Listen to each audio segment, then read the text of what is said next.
میں امام مالک ایک بڑا روشن نام ہے اور ان کو عالم مدینہ بھی کہا جاتا تھا، مدینے کا سب سے بڑے عالم امام مالک، جن کا انتقال 189 کے اندر ہوا۔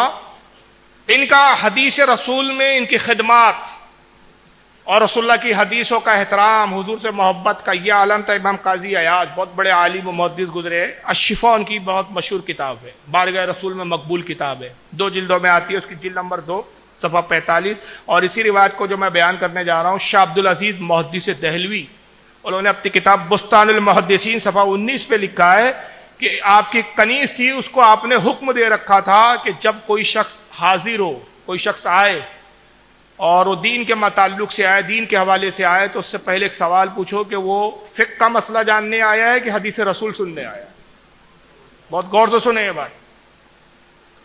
جب آنے والا آئے کسی دینی معاملات میں تو پہلے اس سے سوال کرو کہ تم کیا جاننے آئے ہو، مسائل جاننے آئے ہو کہ رسول اللہ کی حدیث سننے آئے ہیں۔ اگر وہ کہے کہ میں مسائل جاننے آیا ہوں، فقہ کا مسئلہ سننے آیا ہوں، تو مجھے اطلاع کر دو۔ اور اگر وہ کہے کہ رسول اللہ کی حدیث سننے آیا تو اس کو پھر بیٹھک روم میں بٹھاؤ، بیٹھک کی جگہ بٹھاؤ، پھر مجھے اطلاع کرو اور اس کو کہو کہ کچھ انتظار کرے۔ تو کرتے کیا تھے امام مالک اس درمیان میں؟ جب آنے والا آتا اور کہتا کہ امام مالک ہے تو کنیز پوچھتی کس لیے آئے؟ مسئلہ جاننے آیا ہوں۔ ٹھیک ہے بیٹھیے۔ کہتی امام مالک کی خدمت میں جاتی، حضور فلاں شخص آیا کچھ مسئلہ پوچھنا چاہتے۔ امام مالک فوراً آتے، وہ مسئلہ بیان کرتا، فوراً جواب دے دیتے۔ مگر آنے والا آتا اور آ کے کہتا میں حدیث رسول سننے آیا ہوں، کنیز کہتی بیٹھی اور کچھ انتظار کیجئے۔ پھر امام مالک کی خدمت میں آتی، کہتی حضور فلاں ابن فلاں کوئی شخص ہے، اپنا نام یہ بتاتا ہے اور کہتا ہے کہ میں حدیث رسول سننے آیا ہوں، میں نے اسے بٹھا دیا ہے۔ تو آپ فرماتے جاؤ وہ کام کرو جس کا میں نے حکم دیا۔ تو وہ کیا کرتی؟ کچھ کوئلے ہوتے نا، اس کو سلگاتی، جلاتی اور اس میں عود اور لبان ڈال کے وہ گرم کرتی، اس کو خوشبو سے کمرے کو مہکاتی، اور اس درمیان میں جبکہ یہ کوئلے وغیرہ سلگانے میں مشغول رہتی، امام مالک غسل کرتے، لباس تبدیل کرتے، پہنتے، امامہ باندھتے، اور پھر ایک تختہ اس پر تشریف لاتے اور فرماتے شخص اب بتا کون سی رسول اللہ کی حدیث سننا چاہتا۔ رسول کی حدیث سنانے کے لیے یہ اہتمام کرتے تھے۔ علماء فرماتے کہ اگرچہ ابھی غسل کیا ہوا ہوتے تھے، ابھی اگرچہ کپڑے بدلے ہو، لیکن جب آنے والا آ جائے تو دوبارہ غسل کرتے، لباس دوبارہ تبدیل کرتے، دوبارہ امامہ سجاتے، دوبارہ عبا جبہ پہنتے، اور آپ کہتے کہ اب بتا کون سی حدیث سننا۔ پوچھا گیا امام مالک اتنا تکلف آپ کیوں کرتے؟ کہا رسول اللہ کی حدیث کے احترام، رسول اللہ کی حدیث بیان کرنا اتنا معمولی بات نہیں ہے۔ اور یہاں تک کہ حضرت سیدنا عبداللہ ابن مبارک رضی اللہ تعالیٰ عنہ امام اعظم ابو حنیفہ کے شاگردوں میں ہیں اور امام مالک سے بھی استفادہ کیا ہے۔ وہ بیان کرتے کہ ایک مرتبہ ایک مجلس میں آپ بیٹھے ہوئے تھے، تخت پر جلوہ کرتے، شاگرد آپ سے حدیثوں کو سماعت کر رہے تھے، آپ حدیثیں لکھوا رہے تھے۔ ہم نے دیکھا کہ ایک رنگ آتا ہے امام مالک کے چہرے پہ، ایک رنگ جاتا ہے، اور ایسا محسوس ہو رہا ہے کہ آپ بڑی تکلیف میں ہیں، جیسے کوئی آپ پہ مرض لاحق ہو گیا ہو، کوئی تکلیف سے گزر رہے ہو، جس کو آج کے زمانے میں ہم قیاس کر سکتے ہیں کہ جیسے کسی کو ہارٹ اٹیک آ رہا ہو تو کیسا اس کی حالت دیگر ہو جاتی ہے، وہ حالت ہو گئی۔ لیکن آپ مسلسل حدیث بیان کرتے رہے، حدیث کو آپ نے منقطع نہیں کیا، روکا نہیں۔ جب مکمل حدیث بیان کر چکے تو آپ نے اپنا جھبے کو ہٹایا، جب جھبا مجمع عام میں کھولا تو دیکھا جھبے سے خون ٹپک رہا تھا۔ لوگ لپکے کہ خون کیسے اچانک؟ دیکھا تو آپ کی پیٹھ سے خون جاری تھا، اور ایک بچھو تھا جو ڈنگ مار رہا تھا، آپ کے جسم سے چپکا ہوا تھا۔ آپ نے فرمایا خدا کی قسم 16 مرتبہ اس نے مجھے ڈنک مارا ہے۔ لوگوں نے کہا حضور یہ تکلیف آپ پہ گزر رہی تھی اور ہم محسوس کر رہے تھے، تو آپ بیچ میں رک جاتے اور اپنی حفاظت کرتے۔ آپ نے فرمایا مجھے حیا آئی کہ میں رسول اللہ کی حدیث کو بیچ میں روک دوں اور اپنے جان کی پرواہ کروں۔ خدا کی قسم اگر حدیث پوری بیان کرتے ہوئے میری جان بھی چلے جاتی تو حدیث بیان کرنے کا حق ادا نہیں ہو سکتا۔ یہ احترام تھا۔ اور آج ہمارے یہاں کچھ جماعتوں نے کیا کیا؟ حدیث کی اہمیت گڈروں اور نالوں پہ کھڑے ہو کے حدیث سنا رہے۔ تبلیغی جماعت ہے، کون سی جماعت لے کے چل رہے ہو بھائی؟ یہ روایت کنہوں نے لکھی؟ حوالہ سن لیجیے، امام قاضی عیاض شفا جلد نمبر 2 صفحہ 46 پہ۔ اب سنیے امام مالک حدیث کا احترام بات ہے۔ ہشام ابن عمار آپ کے شاگرد ہے، ہشام ابن عمار، وہ بیان کرتے ہیں، اس کو امام قاضی عیاض لکھ رہے ہیں کتاب الشفا جلد 2 صفحہ 46، اور علامہ امام ذہبی اپنی مشہور زمانہ کتاب سیار و اعلام النبلاء جلد نمبر 11 صفحہ 429 پہ لکھتے ہیں کہ ہشام ابن عمار کہتے ہیں کہ امام مالک بازار سے گزر رہے تھے، میری نظر پڑی، مجھے یاد آیا کہ میں فلاں حدیث کے تعلق سے آپ سے سوال کر لوں. ایک حدیث میں نے آپ سے سن رکھی تھی اور میں بھول گیا تھا.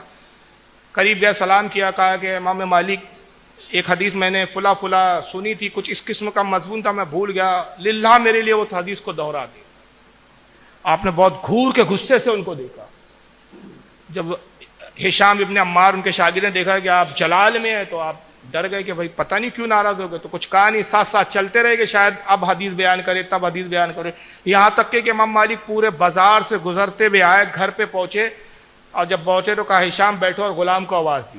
غلام آیا تو آپ نے فرمایا کہ کوڑا لے کر آ، اور اس کی پیٹھ پہ 20 کوڑے مار، ہشام کی پیٹھ پہ.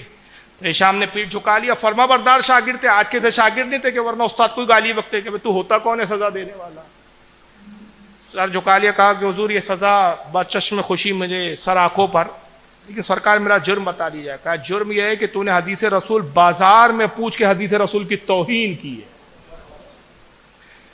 سرکار کی حدیث اتنی ہلکی نہیں کہ اس کو بازاروں میں کہیں بھی بیان کیا جائے، اس کے لیے مقام، جگہ اور اس کا محل وقوع دیکھا جاتا ہے. لہٰذا میرے نزدیک اس کا حکم یہ ہے کہ جو بازار میں حدیث بیان کرے اور حدیث پوچھی جائے اس سے اس کے پیٹھ پہ 20 کوڑے لگائے جائے. کہا غلام کوڑے مار. ہشام فرما برداروں کی طرح جھک گئے. غلام نے 20 کوڑے مارے. جب 20 کوڑے لگا چکا تو آپ نے فرمایا کہ سنو، یہ تو سزا تھی جو میرے نزدیک متعین تھی، اب تم پہ جو 20 کوڑے میں نے مارے ہیں اس کا ازالہ یہ ہے کہ اب تم مجھ سے رسول اللہ کی 20 حدیثیں سنو. پھر آپ نے حضور کی 20 حدیث سنائی. ہشام کیا کہتے ہیں، اے کاش مجھے معلوم ہوتا کہ ان ہر کوڑے کے وقت ایک حدیث سننے کی ملیں گی تو میں خواہش کرتا کہ آپ مجھ پہ 100 کوڑے لگاتے تاکہ 100 حدیثیں مجھے سننے کو مل جاتی. یہ عشق محبت تھی. امام ابو داؤد اصحاب ستہ میں جن کا شمار ہے. پورا نام ہے ابو داؤد، کنیت سلیمان بن اشعث سجستان علاقہ وہاں کے رہنے والے ہیں. 275 ہجری میں انتقال ہوا. انہوں نے سنن ابو داؤد کے نام سے کتاب لکھی، سنن ابی داؤد، جو سیاہ ستہ میں مسلم کے بعد تیسرے نمبر پر آتی ہے. بڑی جستجو اور محنت سے لکھی، بڑے سفر کیے طویل حدیثوں کو جمع کرنے کے لیے، یہاں تک کہ حضرت احمد بن محمد ابن خلقان محدث اور عالم ہے، وفیات العیان جلد نمبر 2 صفحہ 404 پر. امام جمال الدین ابی الحجاج المزی تہذیب الکمال جلد 11 صفحہ 366. امام محمد بن احمد عثمان الذہبی سیار الاعلام النبالہ جلد 13 صفحہ 213. اور امام ابن حجر عسقلانی تہذیب التہذیب جلد نمبر 3 صفحہ 11 پر نقل فرماتے، حوالے پہلے دے دیا، فرماتے جاء سہیل ابن عبداللہ تشتری الی ابی داؤد. حضرت عبداللہ بن تشتری بہت بڑے تصوف کے عالم اور امام مانے جاتے، بہت بڑے صوفی بزرگ، وہ امام ابو داؤد کی خدمت میں آئے جب انہوں نے ابو داؤد لکھی. اور آنے کے بعد جب یہ پہنچے خدمت میں، فقیل یا ابا داؤد، لوگوں نے کہا کہ ابو داؤد ھذا سہیل جاءک زائرا، کہا کہ سہیل بن عبداللہ تشتری ہے، یہ آپ کی زیارت کے لیے آئے. تعارف کرایا گیا امام ابو داؤد کے پاس ان کا. فرحبا بہی، چنانچہ حضرت امام ابو داؤد نے ان کا استقبال کیا، خیر مقدم کیا. فقال له سہل، حضرت سہل بن تشتری رضی اللہ تعالیٰ عنہ سے پھر ابو داؤد سے عرض کیا، اخرج الی لسانک الذی تحدث به حدیث رسول اللہ صلی اللہ علیہ وسلم حتی اقبلا، کہا کہ میں اس لیے آیا ہوں کہ آپ اپنی وہ زبان مبارک باہر نکالیے کہ جس سے اس زبان سے حدیث رسول بیان ہوئی، تاکہ اس زبان کو میں چوموں. سارے محدث کیا بدعتی تھے، یہ احترام، یہ عزت و احترام تھی کہ اس زبان کو میں چومنا چاہتا ہوں. عبداللہ تشتری کو اتنے بڑے بزرگ کہتے ہیں ابو داؤد اپنی زبان کو باہر نکالیے، میں اس زبان کو چوسوں جس زبان نے رسول اللہ کی حدیثوں کی تلاوت کی ہے. تو امام ابو داؤد محدث تھے، انہوں نے کہا نہیں اے بدعتی کہی گئی، کیا چوما چاٹی لگا کے رکھا ہے. تجھے پتہ نہیں جماعت آئیں گی اہل حدیث کی جو کہیں گی چومنا شرک ہے. یہ نہیں کیا، بلکہ کیا حدیث کیا روایت کے الفاظ آتے، فَأَخْرَجَ إِلَيْهِ لِسَانَهُ، حضرت امام ابو داؤد نے اپنی زبان کو باہر نکالا. فَقَبَّلَهُ، حضرت امام عبداللہ تشتری نے پھر ان کی زبان کو چوما اور چوسا. تو یہ حدیث رسول کا احترام، حدیث بیان کرنے والے کا احترام ہوتا تھا.